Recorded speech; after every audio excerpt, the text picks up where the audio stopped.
Obrigado por me convidar a comemorar o Dia Internacional da Mulher. Thank you for inviting me to celebrate International Women's Day with you. That's my one line in Portuguese, apologies.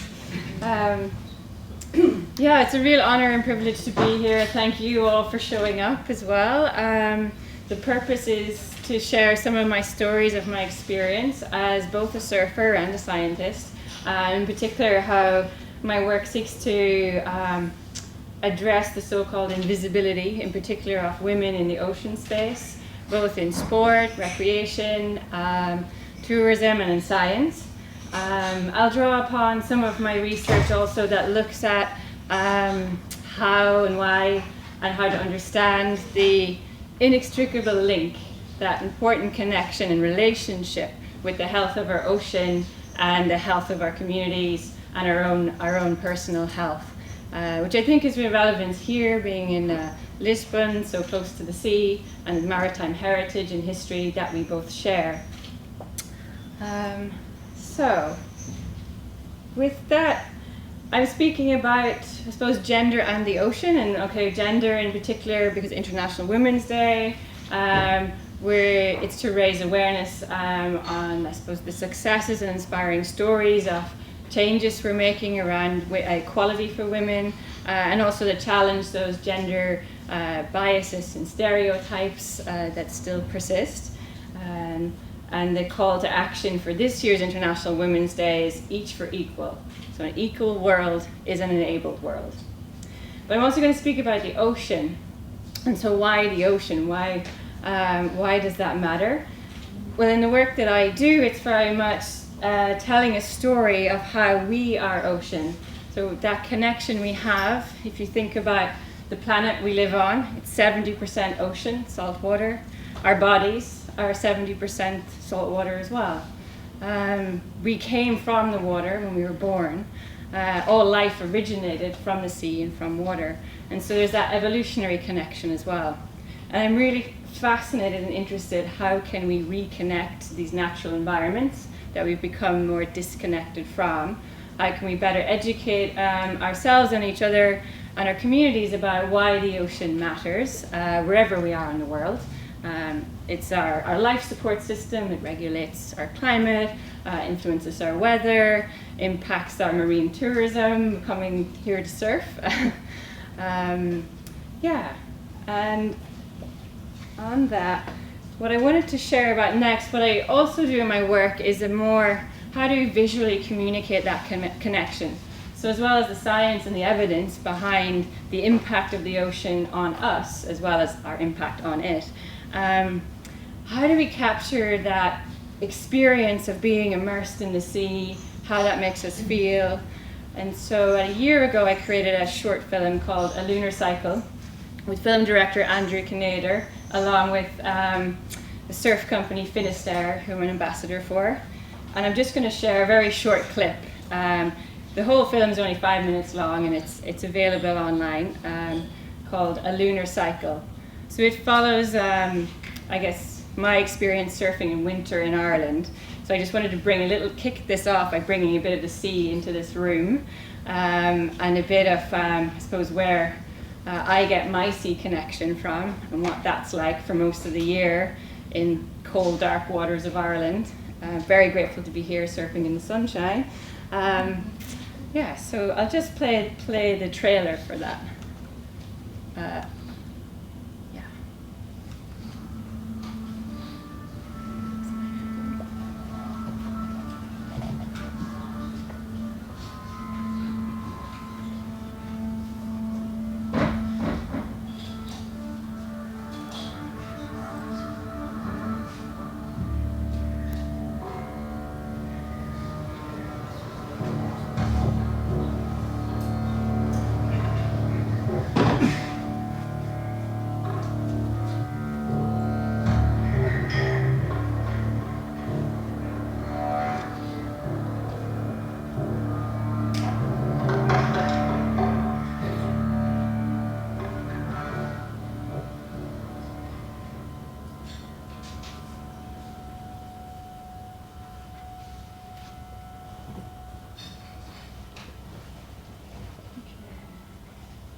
So that was, again, I won't play the full one here, but definitely worth a look.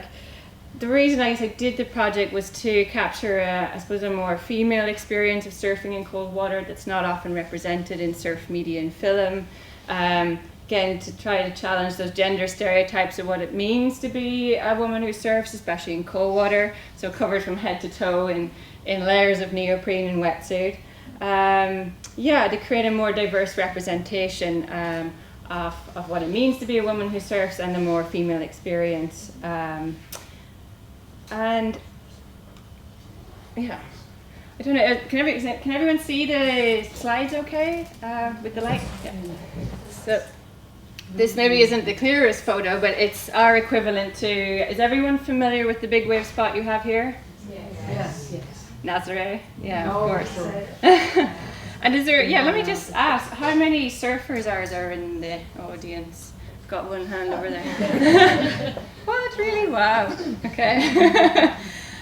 So this is our kind of Nazare called Mullaghmore in the west coast of Ireland, about half an hour from where I learned to surf and where I grew up.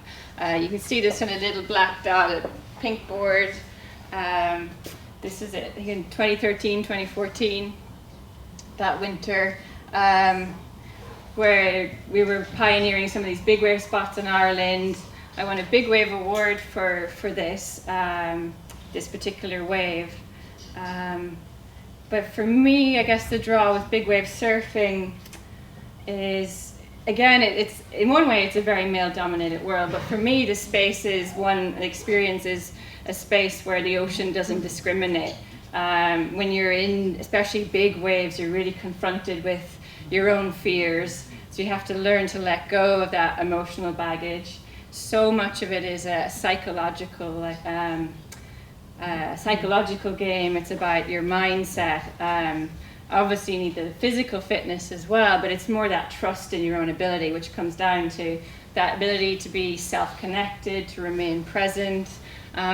So there are days when there's literally bumping up against a mental barrier and there's no flow, and it's not the day to go on waves like this. But this is a day where it's certainly all aligned for me, one of that, I suppose that peak experience where you're totally present in the moment, thinking about nothing else but your own survival perhaps.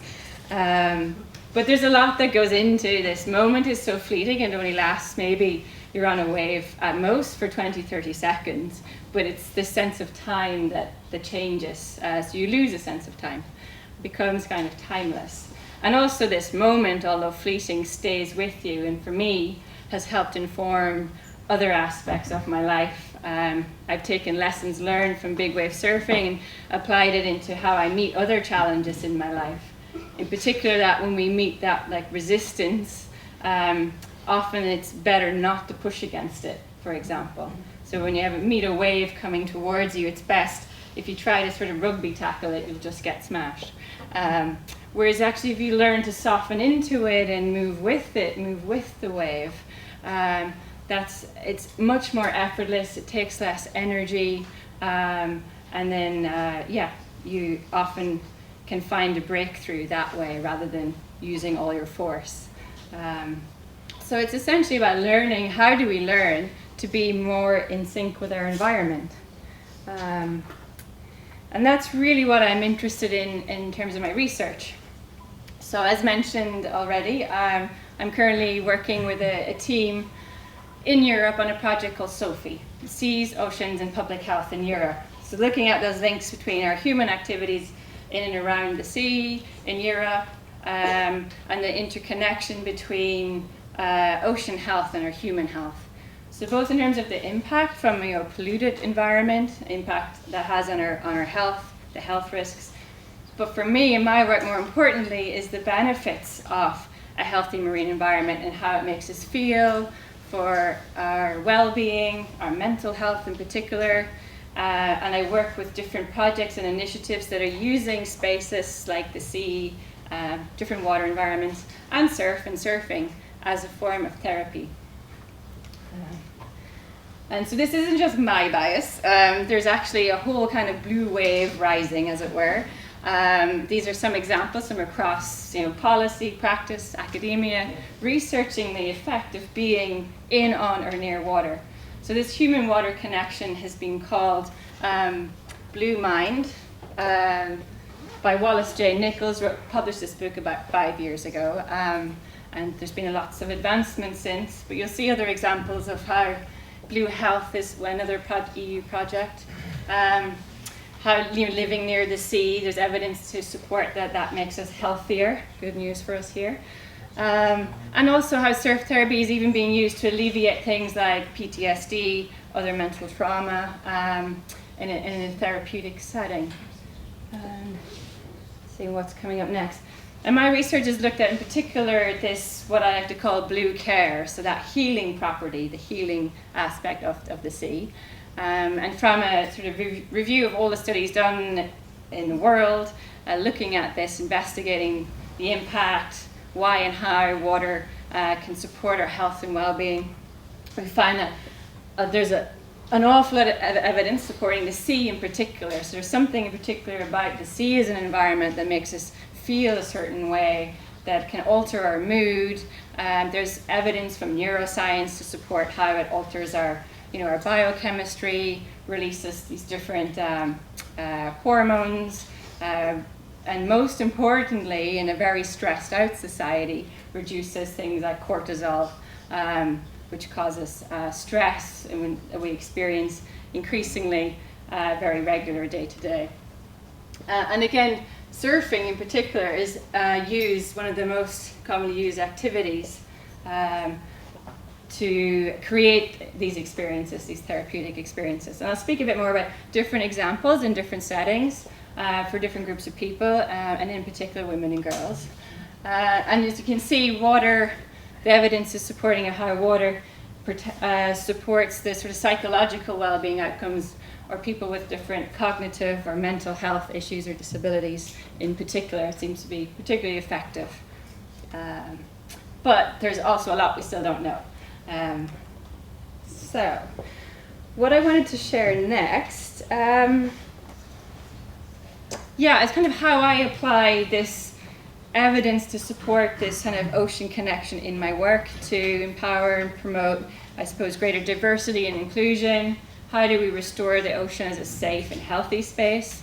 Because the ocean, let's be honest, is also a place of fear and danger and risk. And so I just wanted to share some snapshots now of various projects that I've either created or supported, and kind of across cultures around different parts of the world. And this is clearly not Ireland, but it's a nice blue space image of me duck diving a wave.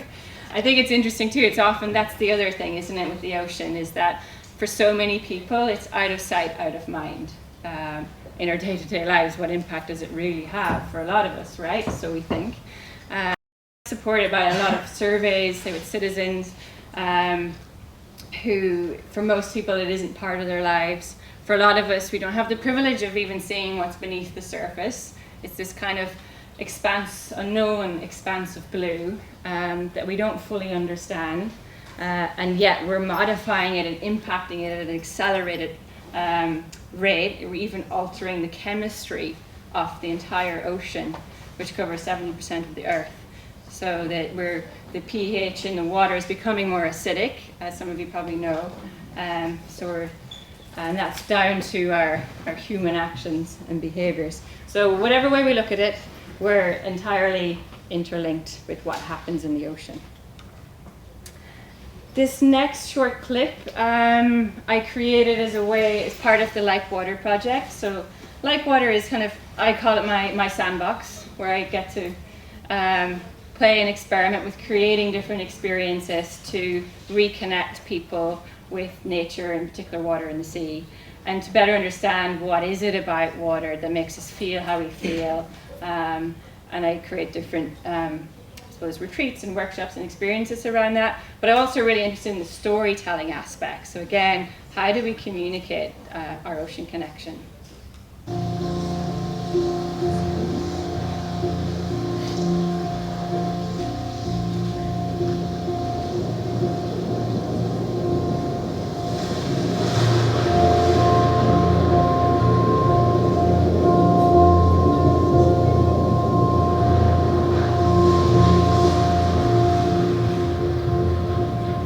colours lifting, motes of light shifting, spears of currents dance. At the heart of the wildest storm is silence. This is old music. There are paths between the reefs, promises on the swell and dip, truth in droplets of our saline blood. Our bold movement asks questions. This is a place beyond borders, beyond you and me to us. We are held in sway as emerging unfolds, the illusion of separation crumbling, the glow of living faces falling, fine lines and faint traces, to a liquid place outside time, where all our fences are broken, shadows and sunlight in which we must become whole, to live, to breathe, to join.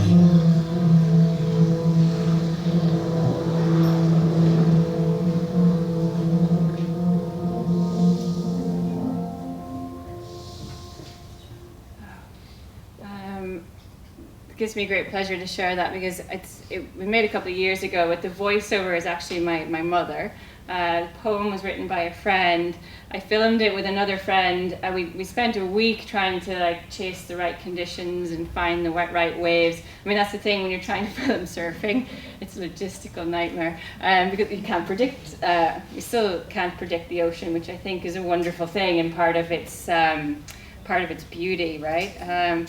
But also it's a bit difficult when you're trying to do something like this. But that piece was actually shot in. We put in all this effort of striving and trying to make it work, and I often find this in creative projects. The more you try really hard or to push too much, it often just doesn't work, doesn't flow. And then this was one afternoon we just decided it was really small. Thought we'd just go out in the water anyways. There was no one in the surf. And Chris was like, I'll just take my camera. We might get some, little underwater clips or something. But the whole thing, we just captured in that kind of half hour, 1 hour, this sort of magic moment where the sun came out in Ireland. Can you believe it? And it got that beautiful effect of the water and the light. And so it was just magic when those rare moments when you least expect it. And we weren't even trying almost. But we were open to that opportunity. So that's another lesson I just learned again and again. Sometimes when we sort of almost let go of the expectation just a little, and just work with what's in front of us, something really beautiful and unexpected can happen. And so this was another way of how do you communicate that emotional connection with the sea?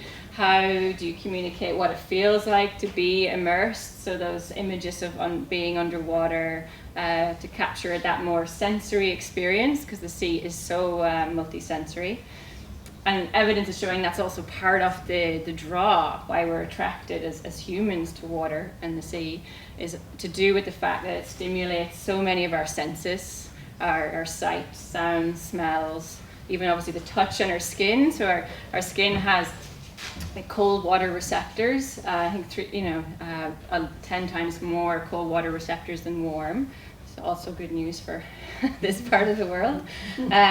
Which then, it helps boost our metabolism, has all these knock-on effects for our health, our immune system.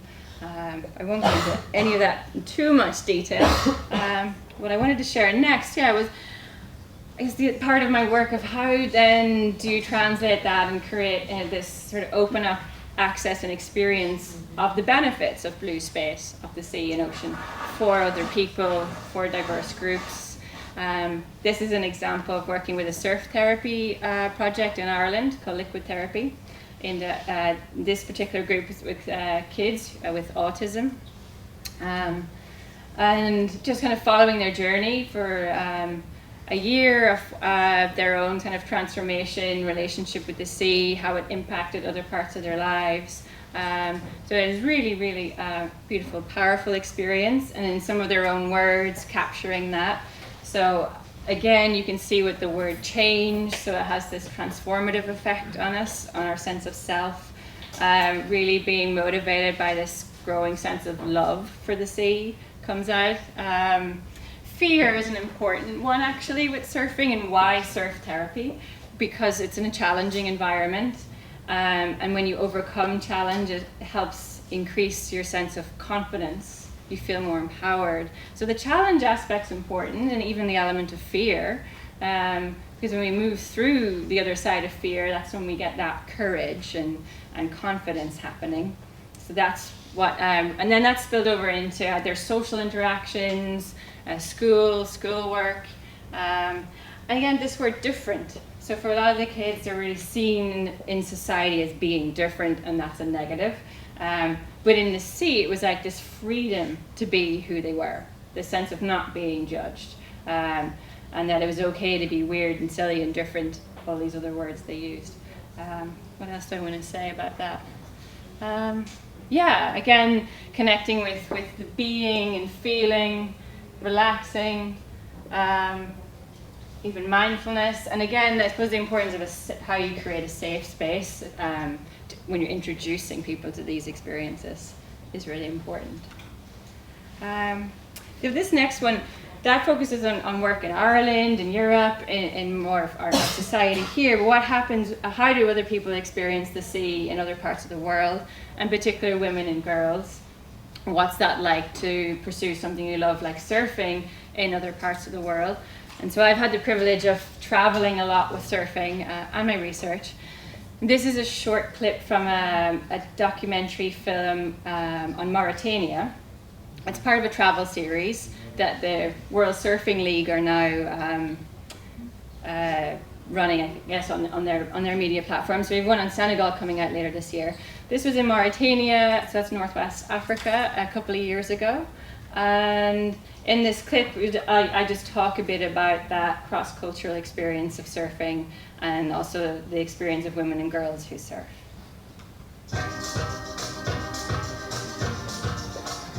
Easkey has been raised in the powerful performance waves of Ireland, so the heavy surf at the wharf is no sweat. And we can learn a lot from her ideas about surfing as performance. Yeah, I think the performance aspect of surfing is really exciting right now with women, because surfing is reaching a lot more places all around the world, and we all have our own way of moving. My daughter surfs, and I know the pressures girls are under with regards to the media imagery broadcast through surfing. I want to ask Easkey about this. You know, women are surfing all around the world in all these different environments, and when it comes to the body, that's something I've really realised from surfing with young women in Iran, and there you have to cover your body, and yet getting more in touch with how our bodies feel in the water was such a shared experience for all of us. It really didn't matter what we were wearing. That to me is really important, making that as accessible as possible.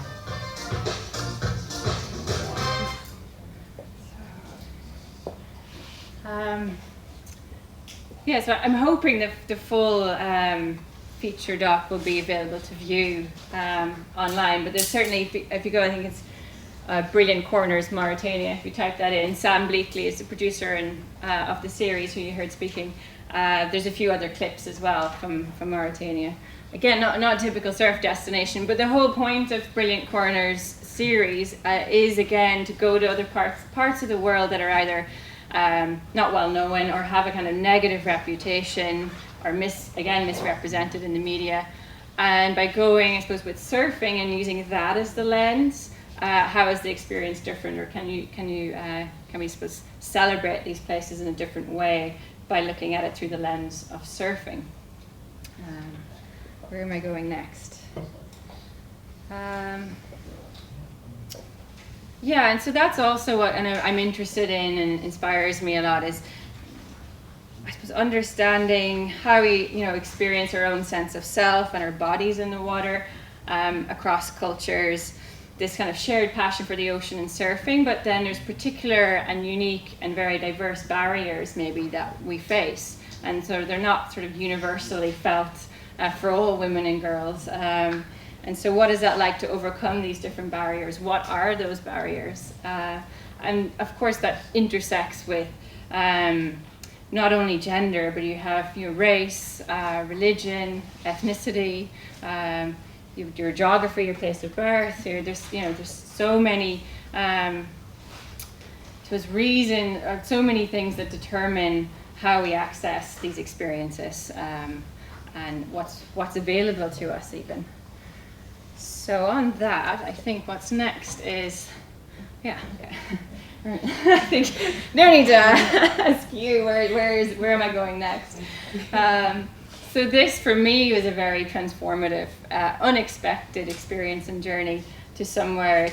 It's been a decade-long, continuing to evolve journey to a part of the world I knew little or nothing about when I went, to Iran, in the Middle East, of course. So the first pin drop is probably highly inaccurate. It's to represent Tehran. And the journey we made, as you can see, it's just such a vast country to the far southeastern corner of Iran. I first went there in 2010 with a French filmmaker called Mariam Poiseau. On this sort of wild surf trip. It was kind of this age of surf exploration, naively going somewhere to see if we could find somewhere that hadn't been surfed before, discover waves. I say very naive because that was, it was such a learning curve. Anyways, but it's probably good to go in a way with such an open mind and not having expectations or too many. I definitely had all kind of preconceptions and assumptions about Iran completely stripped away when I went there, and just I've had this incredible experience and relationship there since. I've been kind of keep getting pulled back because of the women I met there, and because of surfing. So surfing bizarrely happened to be this gateway that created connection across cultures in a really unlikely part of the world like Iran. So I went in 2010. Obviously, there was no one surfing there. It's a very remote part of Iran, outside a place called Chabahar.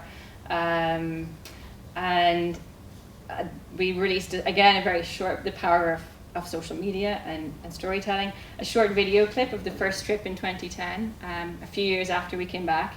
And once it kind of went online, it went viral at the time. BBC News picked it up. But because it went viral, it also gained traction within Iran, and other sportswomen there saw it and got excited and reached out to myself and Mari, and were really interested in wanting to learn more and how can we do surfing. So a lot of them are from the snowboard community in Tehran. So that was it just became this really interesting exchange, and we went back in 2013 to make the documentary Into the Sea. An award-winning documentary released in 2014. And it really documents in terms of surf history, it's quite remarkable. It documents the first surfers of Iran who are women. And in this case, you'll see in the image with me that's a typical desert coastline of Baluchistan, incredible looking place. Shala Yassini and Mona Siraji. So Mona was is a snowboarder, and Shala is a swimmer and a diver. So fast forward, what is that, maybe 6-7 years, and surfing is very much there to stay. I've gone back several times since. There's more women and girls participating. They've sent the first women's surf team to the Asian Games last year. One of the women won gold in stand-up paddleboard. So it's really quite incredible. And I just wanted to share some of the experiences in the women and girls in their own words. And the women who came. What's interesting in this part of Iran too, it's very conservative. The ethnic minority, home to an ethnic minority group, the Baluch. For a lot of the women and girls in those communities, accessing the beach and doing something like surfing is largely out of the question. So myself and Shireen Garami, Iran's first female triathlete, I don't know if you've come across her, she's another remarkable woman. I've learned a lot from her, but she came along as well, and we created this program called Be Like Water. So again, looking at, what is stripping the experience of surfing back to its essence? It's like, how do you create that initial connection with water that doesn't instill fear? And what is it about water? It's about how we feel, how our bodies feel when we're immersed in it. That's quite a powerful thing, how it alters our senses. And so we kind of brought it back to the basics and started off in a swimming pool, teaching kind of just body awareness and breathing skills and exercises, just essentially how to be in water. But some of us have had the privilege of learning as kids or spending summers by the beach. And then gradually kind of creating this relationship of getting to know the sea. And here's a lovely image of a mother and daughter. Farima, actually, who you see here, won a ISA, International Surfing Association scholarship last year for her surfing. But this mother and daughter are walking towards this oncoming wave. And I talked about earlier the importance of not resisting that challenger force coming at us, but what happens when we let go or surrender to it. And so we had this kind of exercise called wave play. So like wave hugging is the new tree hugging. But kind of just learning how to play, how our bodies move in water, even letting ourselves be tossed around by waves, and that can be a fun experience rather than a fearful one. And this idea of how, in one woman's own words, it's easier when I relax my body. I feel more relaxed. So when we consciously let go of tension, we're often holding tension without being aware of it. And water is a great place to realize that and actually relax, even physically. This is an amazing woman, Sitare, still very active in organizing and supporting women surfing. An incredible snowboarder. But I love what she said, how when you're in the ocean, you can feel the power of something stronger than you. When you get your first wave, it feels like you can do anything. So again, there's something about surfing here, is it's almost this like ability to build these important like leadership capacities, and how it was translating across cultures. You can also see our surf wear is a little bit different. I'll talk about that at the end. And then Shireen, she just has a wonderful life philosophy, and her take on it and what was happening in Iran through surfing and getting women in the water was how being in the ocean can showcase the beauty of our differences, allowing us to be truly who we are when we surrender to the playfulness of waves and wave riding. So again, not about trying to change anything actually, but just simply allowing the differences there and the beauty of that. And this is Fareshte, she's Farima's mother. And when I asked her what the sea means to her, she said it's purity. The sea is honest. It's truth without discrimination. It may be vicious, it may be calm, but it's always honest about how it is. So I think that's really telling. It's getting at that space again that the kids talked about in Ireland surfing, of the ocean is a place that doesn't discriminate. This feeling of not being judged when you're in the sea.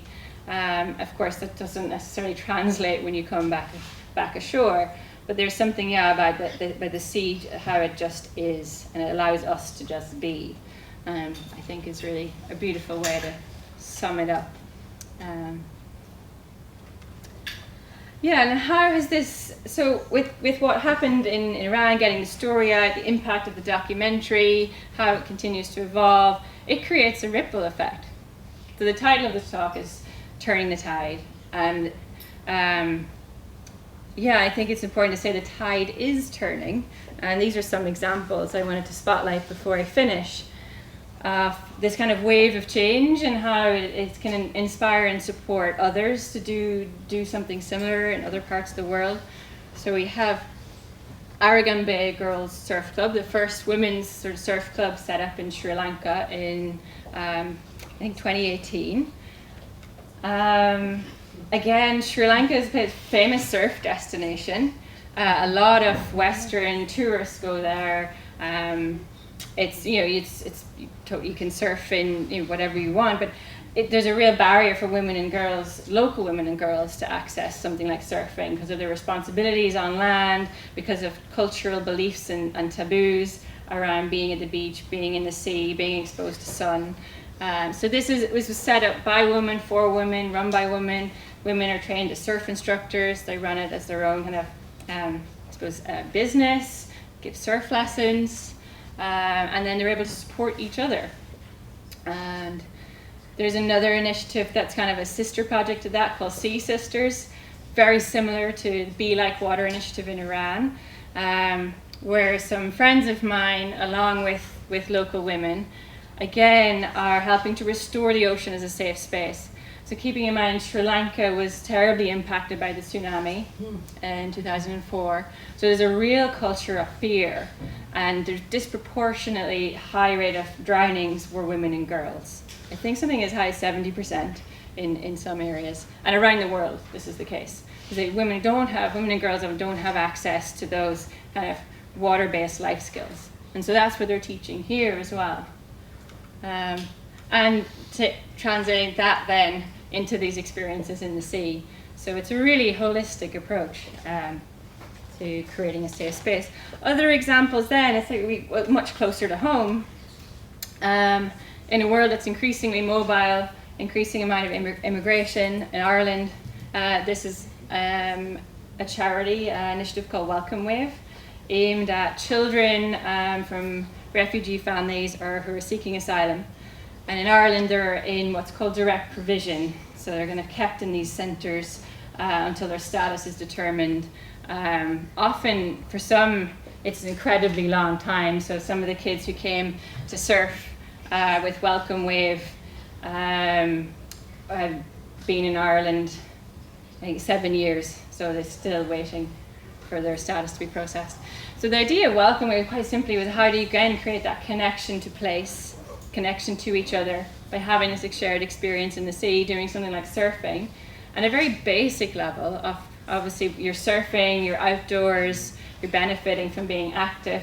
So this particular group of kids really don't have access to a lot of outdoor nature-based experiences or opportunities to play. And then what was that like coming from very different places to experience the sea and surfing in Ireland? I think I'll move on from that, but that's worth looking at as well online. We can share these slides, so you can all. But I wanted to go from here.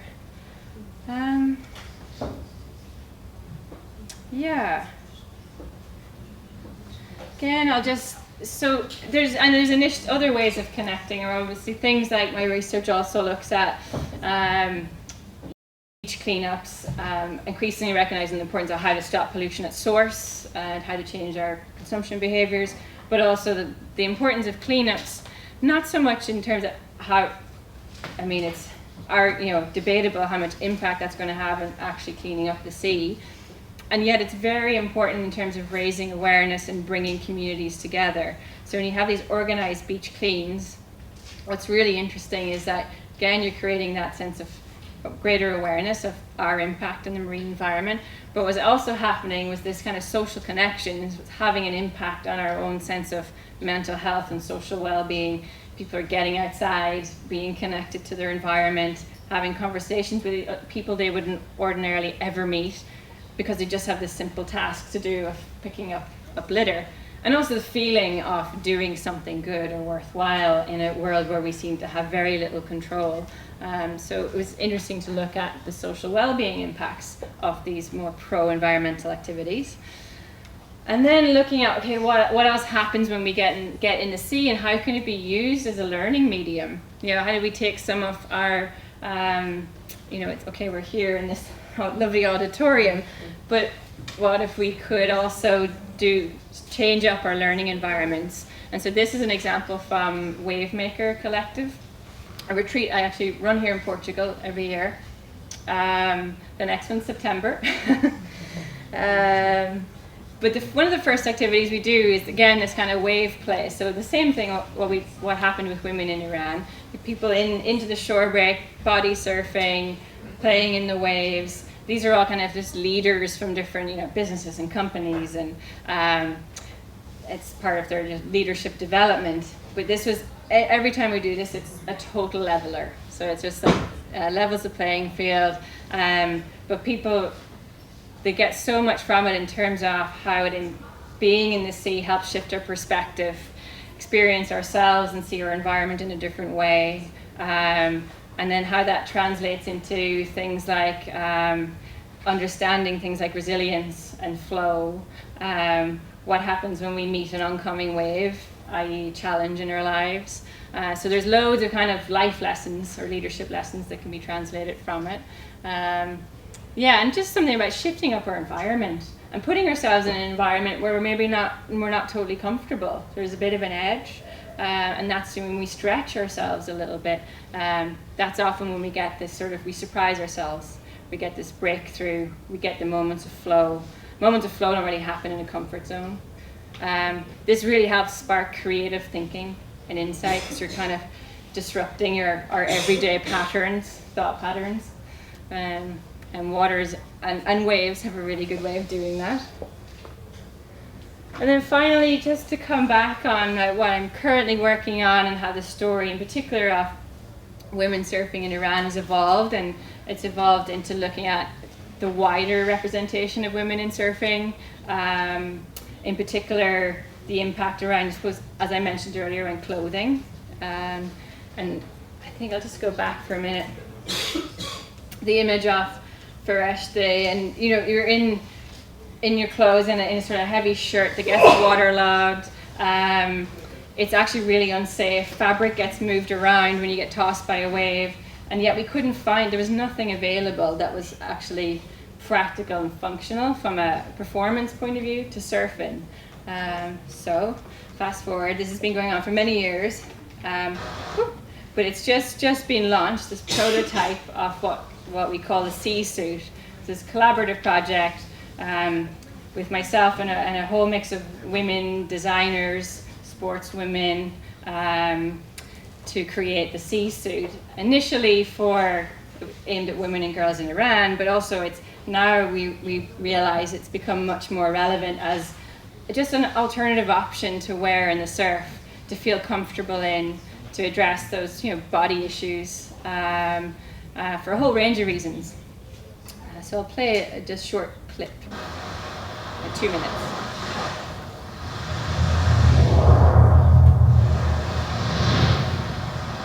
Yeah, I think at the core of it, what this is all really about is how to, and for me, and what I'm passionate about, is how to better connect people with the sea, and create an opportunity to just experience how amazing that can feel to be in water, and to do and be able to pursue what you love doing. And that can be really quite challenging, but if you can overcome the challenges, it's extremely rewarding. And so the sea suit in that way, I think, is a game changer.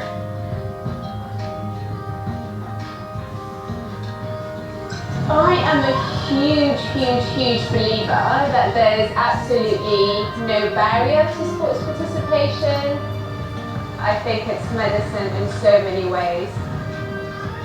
The suit to me represents inclusion, freedom of choice to wear what we want when we go into the ocean.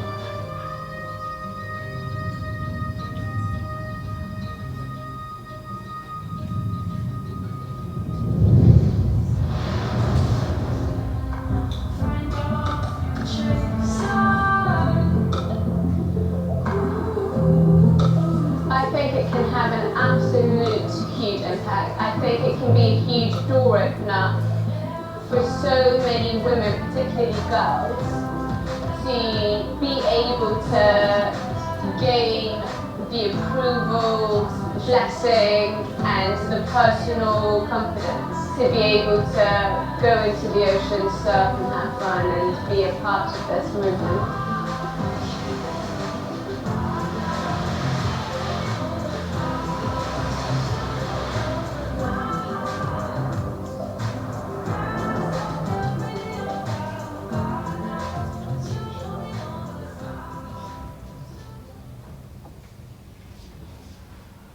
You get one of the first previews.